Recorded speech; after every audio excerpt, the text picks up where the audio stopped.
If I told you the compounds in black pepper and beer shared the same molecular formula, you would probably say, okay, who cares? Well, IChO cares. They opened the 2025 exam with it. 3 natural products, all C15H24, and you have to work out their structures from a few reactions. That's the whole problem. And by the way, solving problems like this is one thing, but knowing how to structure your preparation is another. If you are watching this video, you are probably preparing for Olympiads, and if you are early in that and a bit lost about what to study first, I am hosting a live workshop on August 23rd that answers exactly that: the roadmap, the resources, and the order. Link is in the description if that's useful to you. Let's look at the problem. All right, so here is the problem. And as you can see, they have 9 subproblems here. And we are going to solve it in 4 parts. In part 1, it will be subproblem number 1 and 2. And then 3, 4, 5 in the second part.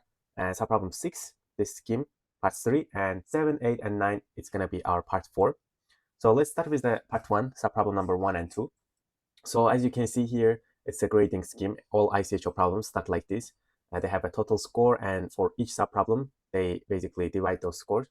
And from here, you can see which parts are giving the most points, which means you have to be more careful and make sure you double check the structures you have provided and everything. And so they give some information about terpenes and their secondary metabolites. Then they're talking about one of them that's found in some spices. And then you can perform various reactions and analyze the product so that you can find the structure formula of one of those terpenes. So there is no any information here. And then the problem gives the scheme. And then they are asking us to draw the structures. So let's focus on that scheme and then try to find out the structures, right, of this initial terpene A and B. And C is already given. So obviously the first thing to do is to calculate HDI because the formulas are given here. The hydrogen deficiency index, or in other words, we can call it elements of unsaturation. So here, this 4 means that there are a lot of possibilities, right? 2 rings, 2 double bonds, maybe 1 triple bond and 2 rings, or maybe 4 rings. There are a lot of possibilities at this point. But later we will be able to understand what's going on exactly within the structure of those molecules. And the next thing to do is reagent role labeling. So for example, from this to B, it's actually hydrogenation. And this reagent set, it's ozonolysis, right? They perform ozonolysis. In the first step, there is ozonate formation. And in the second step, there's a reduction. Zinc is the one that's being used most commonly. Every time you end up with the mixture of ketones and aldehydes, as you can see here.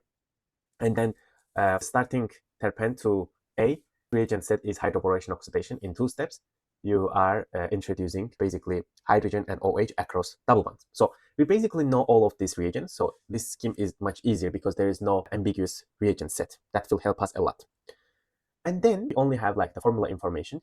First, we set aside this B because we won't be able to get any information from B so that it can help us to find out ICY here, which means we have to find ICY first from other pieces of information and then to get B. And as you can see, there's a difference of 2 between HDIs, which means we need to add 2 molecules of hydrogens here. That's also what we need to know. And that also helps that actually out of these 4 HDI, 2 of them are pi bonds.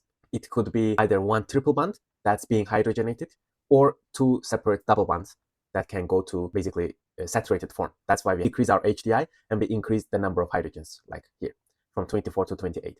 But in this specific case, it's more likely that those are double bonds because later we have ozonolysis. And that ozonolysis means that there's a double bond being... actually, triple bonds are also subject to ozonolysis, but as a result of ozonolysis of the bonds, we get carboxylic acids. But here, as you can see, the ozonolysis products are exclusively ketones or aldehydes, which means there are double bonds in this compound. So that makes this 2 double bonds option more likely in compared to 1 triple bond. Next thing we do is to analyze those ozonolysis products so that we can actually reassemble back to the original structure. And in order to efficiently do this, we can actually label the carbons, specifically the carbons that are part of these carbonyl groups in the final structure. And actually, there's also one more here. And we can see that after hydroboration oxidation, probably one of the double bonds, or maybe 2 of them, we are not sure. In general, they're like double bonds, and then we are doing hydroboration oxidation. We are not sure if we are doing 1 of them or 2 of them because there are regioselectivity. One of them would be more reactive than the other.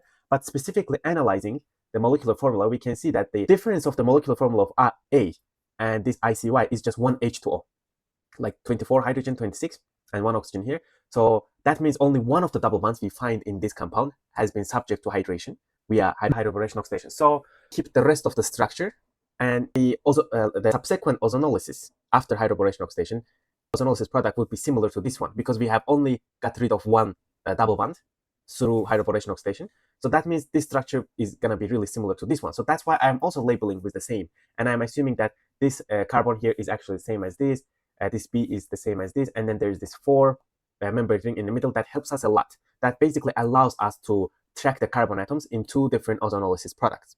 And then we are going to connect them. Okay, so this is something I want to see, like numbering carbon atoms, labeling carbon atoms, so that you can efficiently combine them back, reconnect them, or can analyze the different products, different reagents.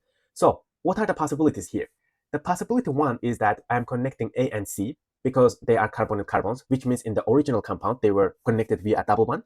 So there's a double bond between A and C carbons, and the B carbon atoms is attached to CH2 because later, if I do ozonolysis, I'm going to break A and C is connected to oxygen, as you can see here, and B is connected to oxygen, and CH2 is connected to oxygen double bond, which we see here as a formaldehyde. So that's one possibility. The second possibility is that I am connecting B and C. There's a 1, 2, 3, 4, 5, 6, 6-member ring, and A is the one that's connected to CH2. So in the same way, I cleave and I get these two products. The third possibility is that there's a bond between A and B, and then the carbon C is connected to CH2. So in all of these cases, I can draw the original terpene and I will get these two products from the ozonolysis. These are all possible. And honestly, in other settings, I would eliminate the last one because the ring between A and B, it's going to be 1, 2, 3, 4-membered, which is not very stable. But in this setting, I'm not eliminating that because there's also another 4-membered ring, which means, could be possible. So I'm not eliminating all of this, and I'm approaching all three options equally in terms of their likelihood to be this original structure. But then in order to eliminate one or two of them and find the correct connection, I take a look at the ozonolysis product here. And as you can see, carbon number A and labeled A and C are actually same as these. So which means they were also connected in compound A, right? So that it has been subject to ozonolysis. And as you can see, the B here, and by the way, B is really easy. Even if you don't mark it, it's just the one that's next to the 4-member ring, as you can see here. Here, it is connected to oxygen, which means in the original compound, it has been connected to a double bond somewhere. But here, it has been basically hydrated. And actually, you can go back from this one. You can actually take this HOH back because it has come from this side, right? And then you can see that it actually has been a double bond. So that actually confirms that B is the one that was connected to CH2. So I am eliminating these two possibilities, and I'm drawing a structure like this. A and C as connected, as you can see here, and B is connected to CH2. Okay, then you can easily see that during ozonolysis, we are gonna cleave these two, and we will get CH2O from this carbon, and C double bond here for B, as you can see, and C carbon atoms as well. You get the carbonyl groups, and the rest is the same. Okay.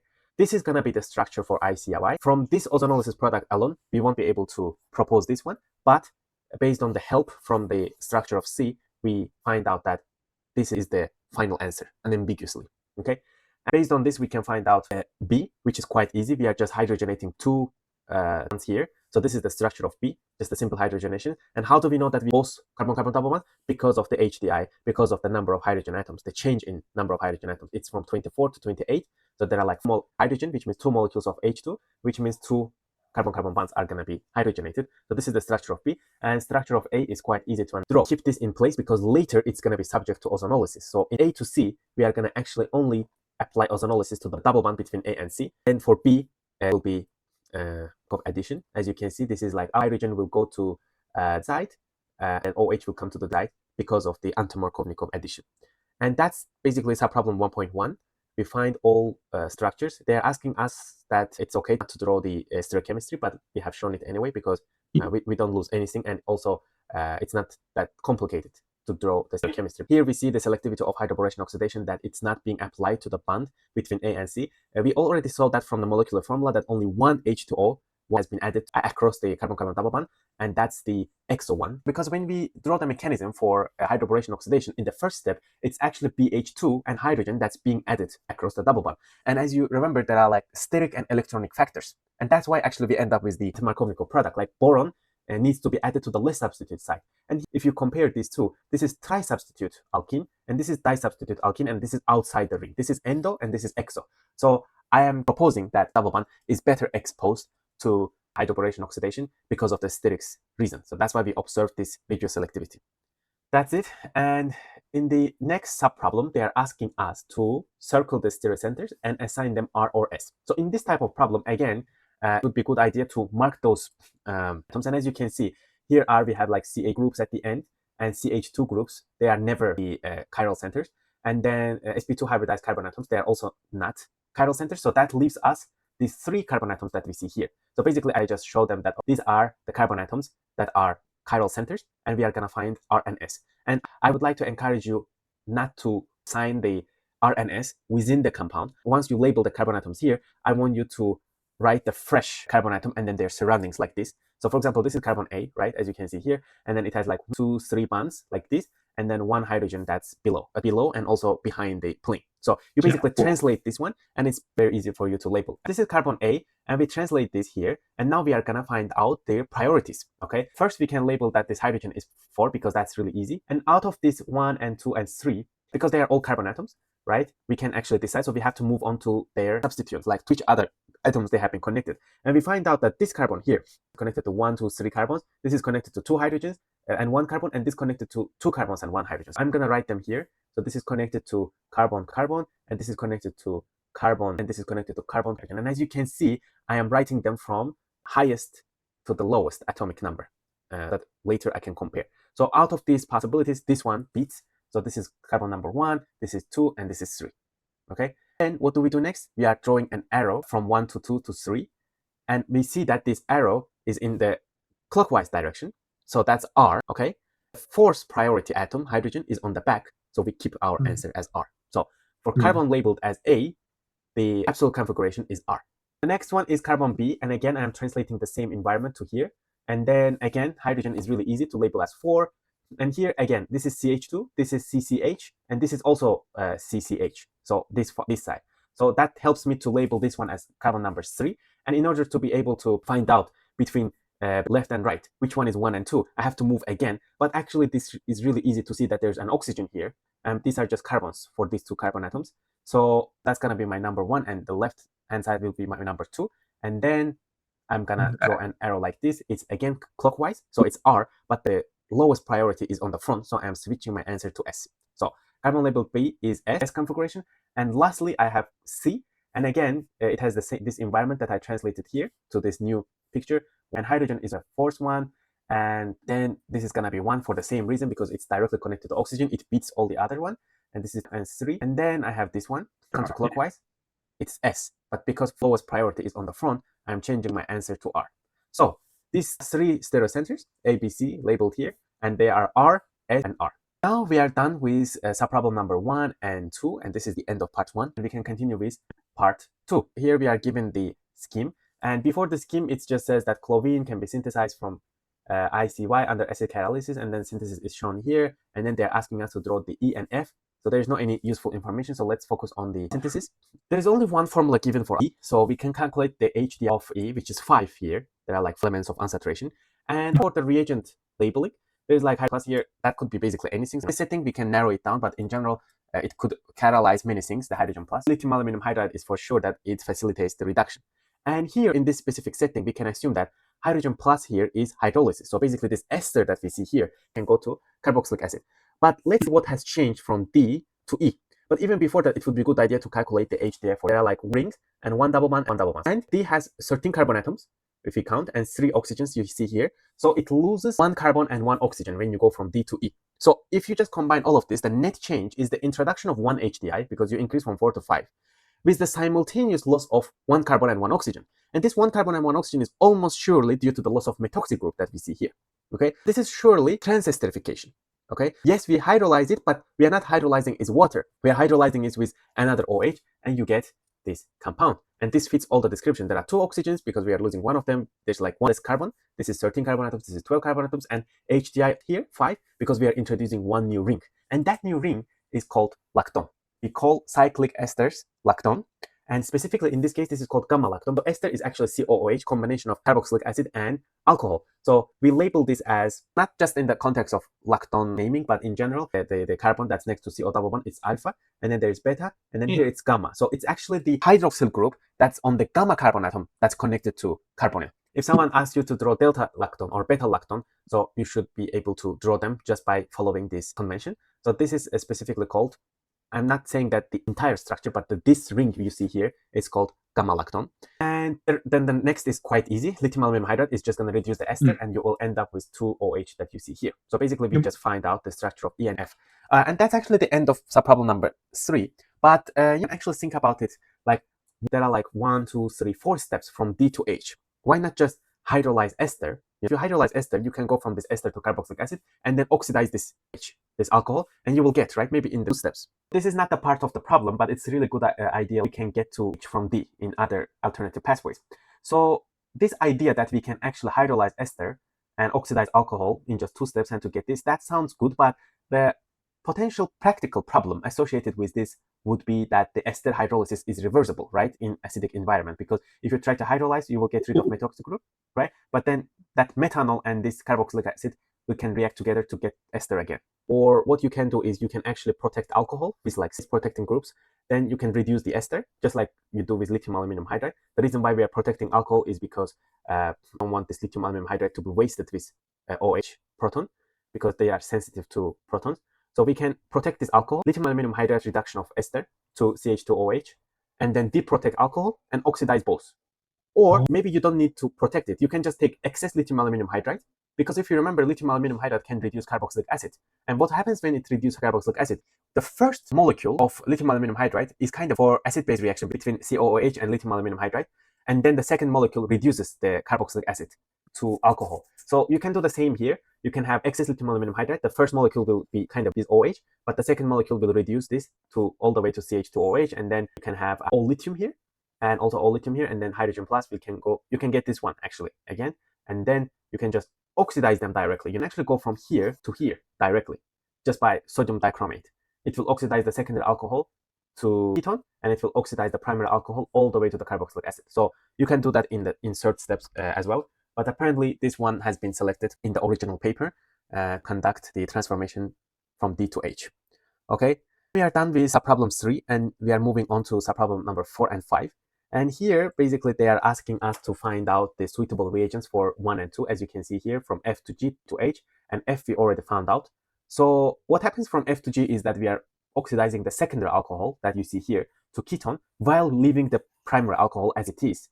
And the second step is we are going to this primary alcohol to carboxylic acid all the way. In this setting, it would be a good idea to see the roles of all of these reagents. Maybe you can do with elimination or whatever in this problem, but it's really good idea to go through all of the things that are not even the answer, because later you can find the other reagents doing other things in other problems, right? So that's why let's go through the reagents. So PCC, and they have also given the open structure here as well. That's actually used in oxidation of primary alcohols to aldehydes. It stops at aldehydes. It does not go all the way to carboxylic acid. This one, contrary, it takes primary alcohol and it oxidizes it all the way to carboxylic acid. I'm also being used in the secondary alcohol oxidation. It's not like for primary alcohol, but I just listed here the distinct features of those reagents. And the third one is the one that we haven't seen in introductory organic textbook. And this is the reagent that's being used for the selective oxidation of allylic and benzylic alcohols. Also propargyl alcohols. Propargyl means like so allylic, but it's like to the double bond, like alcohol. So manganese oxide takes specifically those alcohols and oxidize them. And the last one actually is not very relevant. It's just the syn-dehydroxylation of alkenes. We are only actually oxidizing the alcohols here in both cases. So this actually eliminate this from the start. Okay. And as you can see here, this is allylic alcohol. So it has a specific reactivity and it's subject to oxidation by manganese 4 oxide. So here, even though I mentioned that I wanted to try to make a contrast that it's actually the secondary alcohol that's being oxidized compared to the primary, but was not the real contrast actually. It's not about secondary alcohol being oxidized, but primary alcohol left out. No, it's just the specific allylic alcohol being oxidized in the presence of other. And the second one is quite easy. We just take the primary alcohol and all the way to the carboxylic acid, which we already mentioned here. So that's basically problem 4 and 5. And that would be the end of 2. So the takeaway from this one, manganese 4 oxide, selective oxidation of allylic alcohols. That goes in your notes because you will not find that emphasized in a typical intro-level organic chemistry textbook, and that's the point of constant problem solving. Every problem teaches you a reagent, a trick, a pattern, and your notes from this problem are what solve the next one. That notebook of yours is the real Olympiad preparation. Problem by problem, it builds up. And the workshop on the August 23rd will give you more of these tips and tricks. The link is in the description. And part 2, the most difficult part of this problem, is coming within the next few weeks. See you there.